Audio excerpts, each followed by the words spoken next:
तत्पुरुष समास चल रहा है।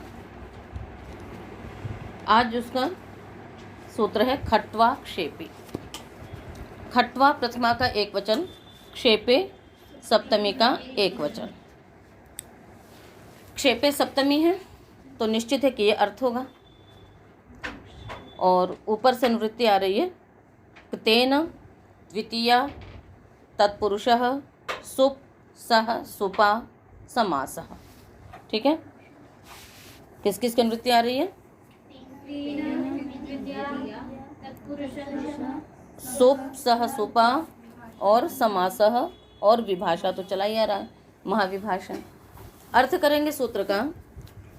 द्वितीयांतः खट्वा शब्दः क्तान्तेन समर्थेन सुबन्तेन सह विभाषा समस्यते क्षेपे गम्यमाने तत्पुरुषश्च समासो भवति। बोलिए फिर से, क्या अर्थ हुआ? शब्दः तान्तेन समर्थेन सुबन्तेन सह, नित्यम नहीं, विभाषा समस्यते, हाँ है ना, विकल्प से समास होगा। तो द्वितीय समर्थ खट्वा शब्द जो है वह क्षेप गम्यमान हो तो किसी भी तांत समर्थ सुबंत के साथ समास होता है उसका, और वह समास तत्पुरुष समास होता है। उदाहरण है खट्वारूढ़ोऽयं दुष्टः। तो खट्वारूढ़ः उदाहरण क्या है? मुख्य रूप से खट्वारूढ़ः, खट्वाप्लुतः।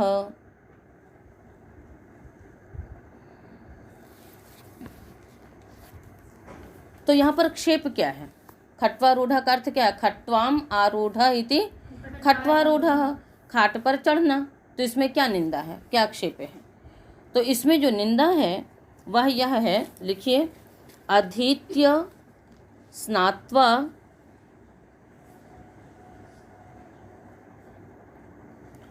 गुरुभिः अनुज्ञातेन खट्वारोढ़व्या य इदानीम अतः अन्यथा करोति स उच्यते खट्वारूढ़ः। ठीक है, अधीत्य स्नात्वा गुरुभिः अनुज्ञातेन, तात्पर्य क्या हो गया कि संपूर्ण वेद का अध्ययन करके, स्नात का तात्पर्य यहाँ पर क्या है? वेदाध्ययन रूपी स्नान करके, गुरु की आज्ञा लेकर के तब जा कर के खट्वारोढ़व्या, अर्थात पहले क्या होता था कि जब तक ब्रह्मचर्य आश्रम में हैं तब तक खाट पे नहीं सोते थे, यानी जमीन पर ही सोना होता था। और खाट पर सोना, जब गृहस्थाश्रम में चले गए तो फिर खाट का अन्य जो भी जिन चीज़ों का हम लोग ब्रह्मचर्य आश्रम में परित्याग करके रखते हैं उन सुविधाओं का उपयोग गृहस्थाश्रम में किया जाता है। किंतु उससे पहले ही जो खट्वारोढ़ में तो संपूर्ण बिना अध्ययन किए, बिना गुरु की आज्ञा के जो गृहस्थाश्रम में चला गया, उस यही क्या है? निंदा है। निंदा क्या है कि बिना गुरु की आज्ञा के, पूर्ण अध्ययन किए बिना जो गृहस्थाश्रम में प्रवेश कर गया, और जब गृहस्थाश्रम में प्रवेश किया तो फिर उसमें तो इन सुविधाओं का उपयोग करना ही करना है। तो यही क्या है, मतलब गुरु की आज्ञा के बिना गृहस्थाश्रम में प्रवेश किया, यही यहाँ पर निंदा है। और जिसके लिए एक उपलक्षण बना दिया, खट्वाम आरूढ़ इति खट्वारूढ़ः, है ना। इसी प्रकार से ब्रह्मचारिणा वेदाध्ययनेन, है ना, निष्पादिते गृहस्थाश्रमः कर्तव्यः, कि जो ब्रह्मचारी है वो वेदाध्ययन करके गुरु की आज्ञा पूर्वक ही गृहस्थाश्रम में, मतलब अलग अलग ढंग से इसको आप समझ सकते हैं, कहीं पर इस प्रकार से लिखा, कहीं पर वैसे लिखा। तात्पर्य यही है कि संपूर्ण अध्ययन किए बिना, गुरु की आज्ञा के बिना यदि गृहस्थाश्रम में प्रवेश करते हैं तो यह निंदा है, क्षेप है ना। गुरु की आज्ञा का पालन करना ही उसका धर्म है। जो ऐसा नहीं करता है उसको क्या कहते हैं? खट्वारूढ़ः। और बाद में जो विद्यार्थी काल में, है ना, प्रातः काल नहीं उठते हैं और अनियमित रहते हैं, ठीक है, तो उन्हें भी खट्वारूढ़ः कहा जाता है। अब आप सब सोच लेना। तो यही यहाँ पर क्या है? क्षेप है। तो खट्वारूढ़ का अर्थ समझ में आ गया कि गुरुजनों की बिना आज्ञा के, है ना, ये गृहस्थाश्रम में चला गया। और इसी प्रकार से बिना गुरुजनों की आज्ञा के ही ये कुमार्ग में चला गया। तो इस प्रकार से यही क्या है, क्षेप है। तो आरूढ़ा की सिद्धि करोगे, ठीक है ना। कैसे होगी सिद्धि, क्या धातु है, आंग उपसर्ग धातु रूह बीज जन्मनि प्रादुर्भावे च, तो ये यहाँ पर धातु रखेंगे। फिर उसके बाद तब प्रत्यय करेंगे, क्या प्रत्यय करेंगे, तब प्रत्यय करेंगे, ठीक है। और रूह आगे त, इटागम की प्राप्ति, इटागम का निषेध, उसके पश्चात होढ़ा लगाइए। होढ़ा से क्या होगा, हकार के स्थान पे ढ, फिर ऊढ़ा की जैसे आपने सिद्धि की हुई उसी प्रकार से रूढ़ा की सिद्धि बनेगी। झषस्तथोर्धोधः, इधर हा को ढा हुआ, झष से उत्तर मिला तो तकार को क्या हो गया, धकार आदेश हो गया। तो रूढ़ धा, फिर इष्टुनाष्टु से शकार वर्ग के योग में सकार वर्ग को ढकारा शकार वर्गादेश हुआ तो धा को भी ढा हो गया। तो रूढ़ ढा, उसके पश्चात ढोढ़े लोपः, ढकार के परे रहते ढकार का लोप होने पर रूढ़, फिर ढलोपे पूर्वस्य दीर्घोणः, ढलोपे सति पूर्वस्य अणः दीर्घो भवति, इससे दीर्घ होकर के क्या बन गया, आरूढ़। इस प्रकार की सिद्धि पढ़ चुके हो ना, ऊढ़ ऊढ़वान, नहीं पढ़ा है, अच्छा। तो फिर से सुन लीजिए, रूह बीज जन्मनि प्रादुर्भावे च धातु है, रूह आगे त है, इटागम की प्राप्ति होगी वलादियार धातु के इसलिए, किंतु एकाच उपदेशों दातात से निषेध हो जाएगा। गुण की भी प्राप्ति होगी, किंगितिच से गुण का निषेध हो जाएगा। रूह आगे त, यहाँ पर सूत्र लग जाता है हो ढह, है ना। धातो हकारस्य ढकारादेशो भवति झलादौ परतः, झलि परतः पदान्ते च, झल परे हो अथवा पदांत में, त झल में है अतः यहाँ पर झल परे रहते हा को ढ हो गया। जहाँ पर भी धातु में हकार होगा और उधर यदि झल परे होगा तो हा को ढ हो जाता है। तो हा को ढ हो गया। रूढ़ आगे त, फिर झषस तथोर्धोधः सूत्र है, झष उत्तरस्य तथो हो धकारादेशो भवति, तो झष में ढा आ गया, उससे उत्तर जो तकार उसको धकारादेश हुआ। तो रूढ़ धा, फिर इष्टुनाष्टु लगेगा, शकार टवर्ग के योग में सकार तवर्ग को टवर्गादेश हो गया, तो धा को क्या हुआ, ढा हो गया। रूढ़ ढा, जहाँ पर भी इस प्रकार की स्थिति होती कि एक ढकार परे हो तो एक ढकार का क्या हो जाता है, ढोढ़े लोपः से लोप हो जाता है, ढकारे परतः ढकारस्य लोपो भवति। तो रूह का जो ढ था उसका लोप हो गया, तो रू आगे ढ रहा। और जब भी ढ तथा रेफ का लोप होगा तो ढलोपे पूर्वस्य दीर्घोणः सूत्र है। ढलोपे सत्य यानी ढकार और रेफ का लोप होने पर जो पूर्व अण है उसको दीर्घ हो जाता है। तो आपने रूढ़ ढ का लोप किया, उससे पूर्व जो रू का ऊ है उसको क्या हो जाएगा, दीर्घ हो जाएगा। तो क्या हो गया, रूढ़ आरूढ़। तो खट्वाम आरूढ़, खट्वा शब्द द्वितीय समर्थ है और आरूढ़ कैसा है, कता प्रत्ययांत है।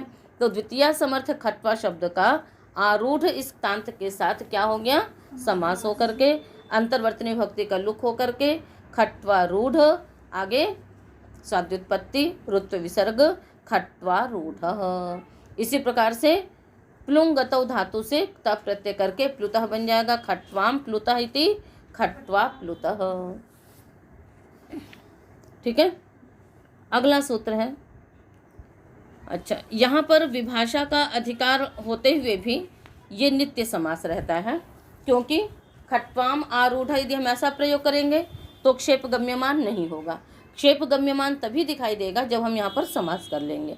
अतः यहाँ पर विभाषा का अधिकार आ भी रहा है तो भी कुछ स्थलों पर हम विभाषा नहीं लगाते हैं, तो ये कैसा है, ये नित्य समास है। ये अगला सूत्र है सामी। सामी अव्ययपदम, अनुवृत्ति तेन तत्पुरुषः विभाषासु सहसुपा समासः। अनक तेन की निवृत्ति आ रही है, आप अर्थ कर सकते हैं सूत्र का, करिए।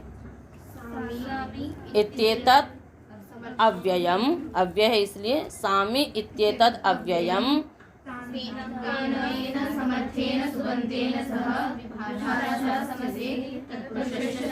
हाँ, सामी इस अव्यय का तांत समर्थ सुबंत के साथ समास होता है विकल्प से, और वह तत्पुरुष समास होता है।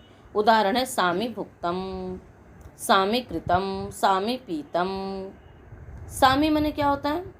आधा, आधा किया, है ना। और एकदम वो बिल्कुल बराबर वाला नहीं, जैसे कहते हैं कि आधा खा लिया, आधा पी लिया, तो सामी मतलब होता आधा। तो सामी इस अव्यय का है। तो सामी आगे अम, बेशक अव्यय पर विभक्ति तो आएगी। सामी अम भुक्त आगे सु, समास करके सामी भुक्त, सामी भुक्तम। भुक्तम की तो सिद्धि कर लोगे, पीतम की भी सिद्धि हो जाएगी। क्या धातु है पीतम में? फिर पी कैसे हो गया? किससे? हाँ बोलो बोलो। घू मास था गा पा जहाती साम हली। तुम्हारा कभी कभी तो सही उत्तर दे देती है ना। घू मास था गा पा जहाती साम हली से क्या हो गया? ईत्व हो गया। तो पीत पीतम, ईत्व करने वाला एक ही सूत्र है, घू मास था गा पा जहाती साम हली, और एक ईद देती है, वो यकारादि प्रत्यय में करता है कहीं कहीं पर। तो इसलिए ध्यान रखा करो, कुछ सूत्र ऐसे हैं उनको हमेशा ध्यान में रखना चाहिए। आगे चलें। कालाह, वैसे द्वितीया की निवृत्ति चल रही थी पर सामी अव्यय था, इसलिए हमने द्वितीयांत पद उपस्थित नहीं किया। कालाह प्रथमा का बहुवचन, अनुवृत्तियां वही हैं, तेन द्वितीया तत्पुरुषः विभाषा सुप सह सुपा समासः। अर्थ करेंगे, कालवाचिनः द्वितीयांताः शब्दाः। क्या अर्थ होगा? कालवाचिनः द्वितीयांताः शब्दाः, हाँ शाबाश, तान्तेन समर्थेन सुबन्तेन सह समस्यन्ते। ठीक है ना। कालवाची जो द्वितीयांत शब्द हैं उनका तांत समर्थ सुबंत के साथ विकल्प से समास होता है और वह तत्पुरुष समास होता है। समास का मतलब आप समझ रहे हैं ना कि इसमें कुछ बहुत वैसा नहीं, दो शब्दों को एक कर दे रहे हैं। जो दो पद हैं उनको एक साथ कर दिया और एक विभक्ति कर दी, और शब्द तो जो कुछ कठिन है उनको हम अलग से बना ले रहे हैं। वो समास से नहीं हो रहा। समास से क्या हो रहा है? केवल कि जो दो अलग अलग पद हैं उन दो पदों का हमने क्या कर दिया है? परस्पर एक पद बना दिया है। बस समास में इतना ही कार्य करना है और कुछ नहीं करना हमको इसमें। उदाहरण है, अहरतिश्रिताः मुहूर्ताः, अहस्संक्रांताः मुहूर्ताः, रात्र्यतिश्रिताः मुहूर्ताः,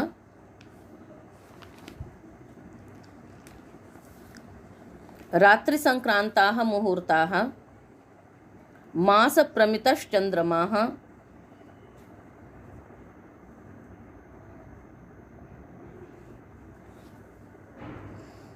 ठीक है।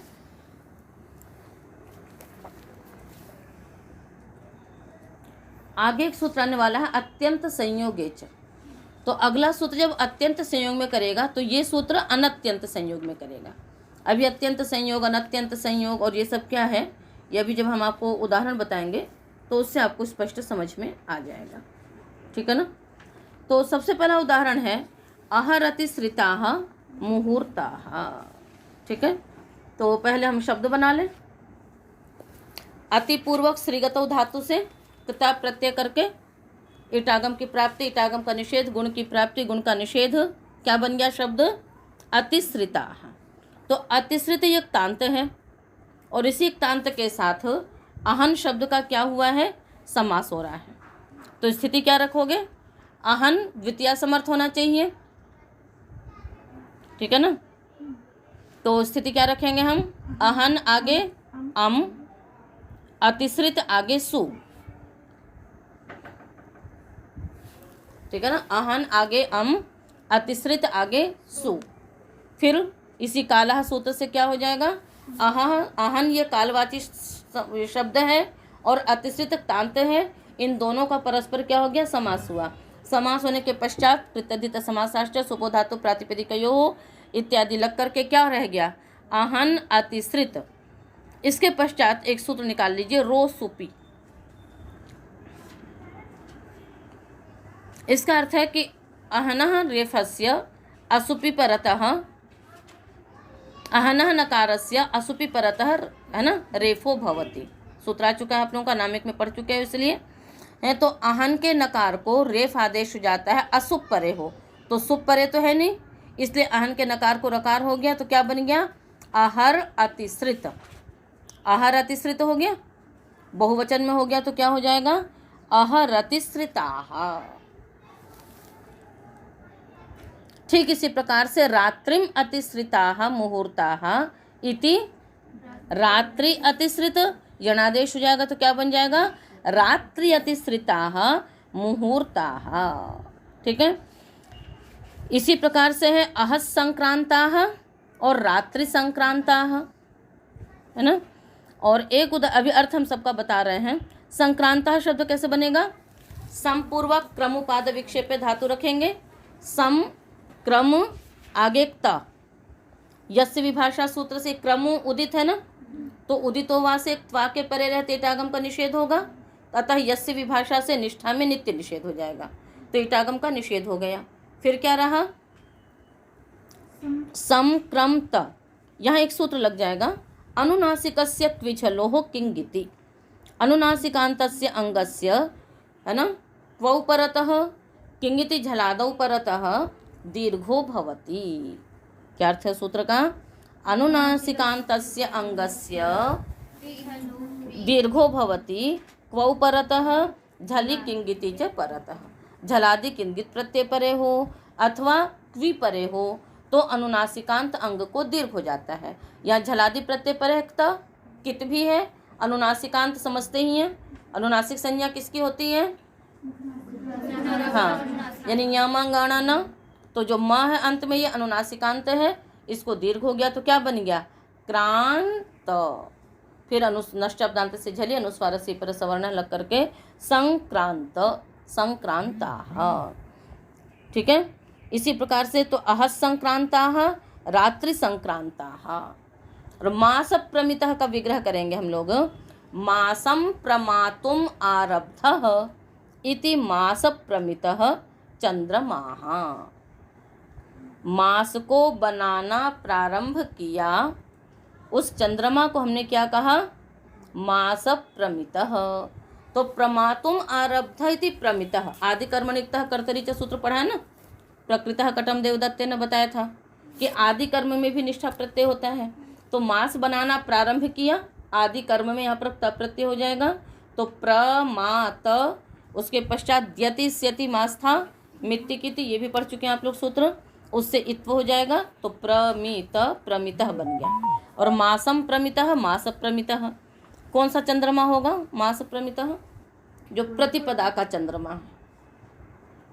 जब अमावस्या बीती उसके अगले दिन चंद्रमा दिखना प्रारंभ होता है, मतलब मास को बनाना वो प्रारंभ कर देता है, और फिर द्वितीया के दिन थोड़ा दिखता है, फिर तृतीया के दिन दिखता है, जब तक पूर्णिमा आती तब तक क्या हो जाता है? फिर वो पूरा हो जाता है, और उसी दिन क्या हो जाता है? एक मास पूर्ण हो जाता है, इसलिए पूर्णिमा है ना, पूर्णम माह इति पूर्णिमा, है ना, यानी मास पूर्ण हो गया। तो उस दिन मास को बनाना प्रारंभ हुआ और उसके बाद उस दिन वो पूर्ण हो जाता है, इसलिए प्रतिपदा का जो चंद्रमा है उसको कहते हैं मास प्रमितः चंद्रमा। ठीक है, अब आप यहाँ पर ये समझिए कि इनका अर्थ क्या हुआ।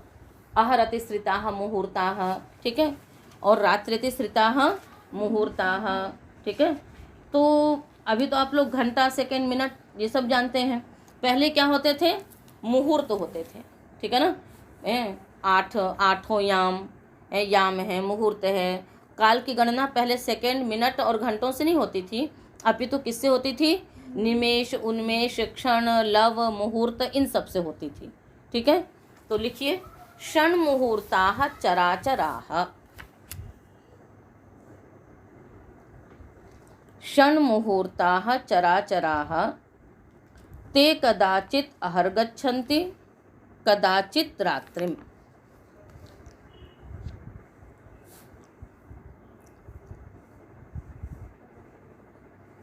है ना, तो 6 मुहूर्त होते हैं और वे कदाचित अहा गच्छन्ति, यानी अहा का मतलब हो गया दिन में, यानी उत्तरायण में चलते हैं, और वे कभी रात्रि अर्थात दक्षिणायन में। तो जब वे मुहूर्त उत्तरायण में हैं तो हम बोलेंगे अहरति संक्रांत, अहरतिश्रिताः मुहूर्ताः, और जब वो दक्षिणायन में होंगे तो क्या बोलेंगे? रात्र्यतिश्रिताः मुहूर्ताः। ऐसे अह संक्रांताः मुहूर्ताः, रात्रि संक्रांताः मुहूर्ताः। तो जब ये मुहूर्त सूर्य इत्यादि उत्तरायण में है तो अह तिसृताः, और जब रात्रि में है तो दक्षिणायन में है तो रात्रि तिसृताः मुहूर्ताः।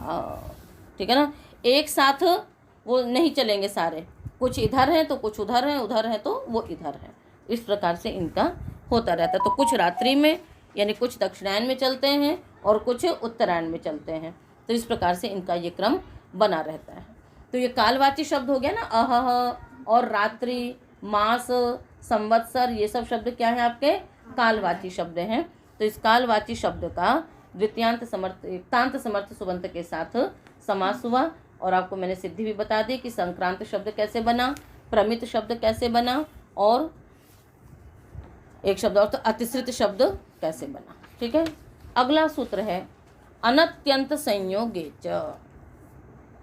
अत्यंत संयोगे च, पहला सूत्र अनत्यंत संयोग के लिए, ये अत्यंत संयोगे च।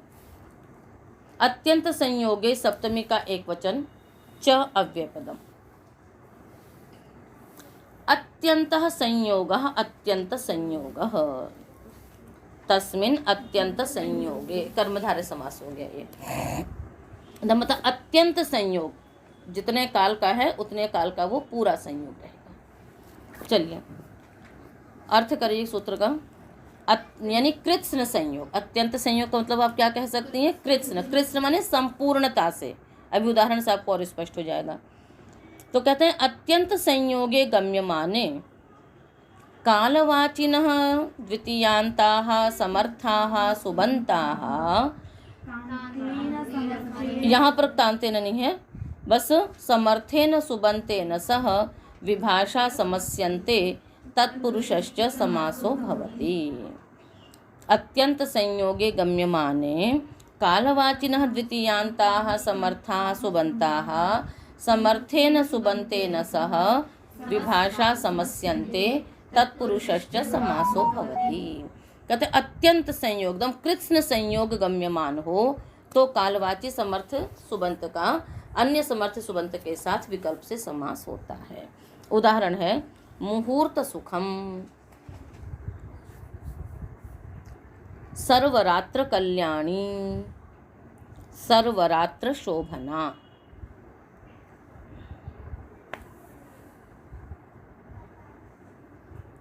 तो मुहूर्तम सुखम इति मुहूर्त सुखम है ना, मुहूर्त भर सुख। तो मतलब उतने मुहूर्त भर संपूर्ण मुहूर्त हमारा कैसा रहा, सुख पूर्वक रहा, बीच में कोई कष्ट किसी भी प्रकार का नहीं हुआ। सर्वरात्रम कल्याणी इति सर्वरात्र कल्याणी। सर्वरात्रम ये कालवाची द्वितीयांत समर्थ सुबंत है और कल्याणी इसके साथ इसका समास हुआ। तो कल्याणप्रद सारी रात, मतलब पूरी रात मेरी एकदम कल्याणप्रद बीती, बीच में मुझे कोई परेशानी नहीं हुई, कहीं दर्द नहीं हुआ, कोई दिक्कत नहीं हुई। तो पूरी रात्रि मेरी कैसी रही, कल्याण पूर्वक बीती, सुख पूर्वक बीती। तो कृत्स्न संयोग हो गया ना, अत्यंत संयोग, मतलब सुख अथवा जो भी हमारा मतलब अच्छा रहा उसके बीच में एक भी व्यवधान नहीं। कई बार होता है कि रात्रि में कभी कष्ट हो जाता है, कभी दर्द हो जाता है, कभी उल्टी आती है, कभी कुछ होता है, तो आप कह सकते हैं कि क्या मेरी पूरी रात आज बहुत अच्छी बीती, नहीं है ना। कभी मच्छर काट रहा है, कभी गर्मी लग रही है, तो उस समय आपको व्यवधान हुआ, तो वो सर्वरात्र कल्याणी नहीं है। किंतु जब आप सोए और सुबह एकदम बिल्कुल अच्छी नींद में आप उठे, पूरी रात्रि कोई किसी प्रकार का व्यवधान नहीं रहा, तो वो कृत्स्न संयोग है। तो सर्वरात्रम कल्याणी इति सर्वरात्र कल्याणी, सर्वरात्रम शोभना इति सर्वरात्र शोभना। पूरी रात्रि मेरी बहुत अच्छी बीती। तो हम लोग कई बार जैसे लोग गुड नाइट बोलते हैं, उसकी जगह हम लोग ये प्रयोग करते थे सर्वरात्र कल्याणी, सर्वरात्र शोभना, मतलब आपकी पूरी रात्रि अच्छी बीते, है ना, आपकी पूरी रात्रि सुखपूर्वक बीते, आप अच्छी प्रकार से निद्रा लें। तो वही जो गुड नाइट अब चल पड़ा है ये उसी का ही, ठीक है ना। तो इस प्रकार से होता है। तो उसमें कोई समास में क्या करेंगे, सर्वम सर्वरात्रि शब्द है, तो यहाँ पर क्या हो जाता है, वही अह सर्वैक देश संख्यात पुण्याच रात्रे है, इससे यहाँ पर समासांत अच प्रत्यय होकर के क्या बन जाएगा, सर्वरात्रि। ये समास किया था यहाँ पर, तो उसको अच प्रत्यय करके ई का लोप कर देंगे, सर्वरात्रम बन जाएगा।